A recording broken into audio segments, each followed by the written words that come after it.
Hey there, bread lovers. Are you ready to dive into the wonderful world of sprouted grain bread? Well, I am Amy from A Red Spatula, and I am here to help you get started. Now, what I love about this sprouted grain bread is that it's no knead, so it's very simple, but it produces amazing results. As always, if you have any questions or comments, please drop them in the comment section and I will respond as soon as I can. Also, don't forget to subscribe, so let's go ahead and get started.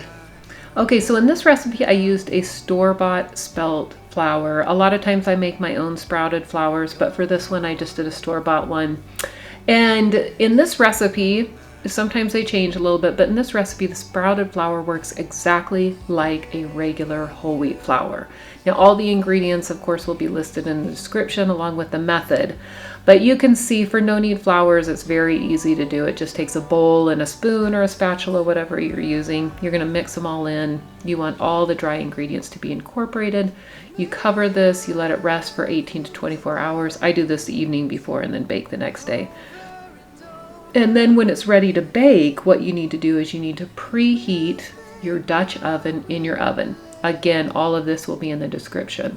This is what it looks like when it's done. You're going to flour your surface. Now at this point, you don't want to work with this dough very much.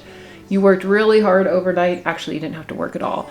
But the dough worked really hard overnight to incorporate these air bubbles, and you don't want to destroy those. So I use a bowl scraper, and then you just turn this out onto the surface. And what I'm trying to do is just kind of create a little bit of a flat surface to work with for the top of the bread. And so I just move this around a little bit. And then what you're going to do is, I scored my bread too. I didn't show this. I apologize for that, but I scored the bread once I put it onto my parchment paper. And then once it's on the parchment paper, it is ready to bake. Now remember, this Dutch oven is very hot. You can see I'm grabbing this with my hot pad so I don't burn myself. And I actually still touch it just a little bit when I'm adding the bread into it. You see right there? I just burned myself. Okay, so there's the scored bread. You're going to add it right into the Dutch oven. Put the lid on it and it goes into your hot oven. All the baking times are going to be listed in the description as well. I'm not going to go over that too much.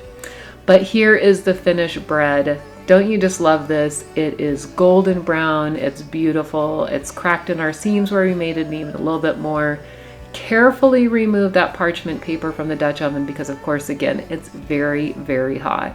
Now, I like to let the bread cool before I slice it. You can slice right into it, but with any no-knead bread, and especially whole wheat breads, you need to let it cool so that the starches will set.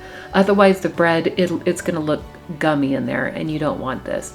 This is the bread after it's set for probably about an hour and a half, and you can see that it is slicing beautifully and perfectly, and it is ready to go. Now, don't forget to subscribe and stay tuned for my next video.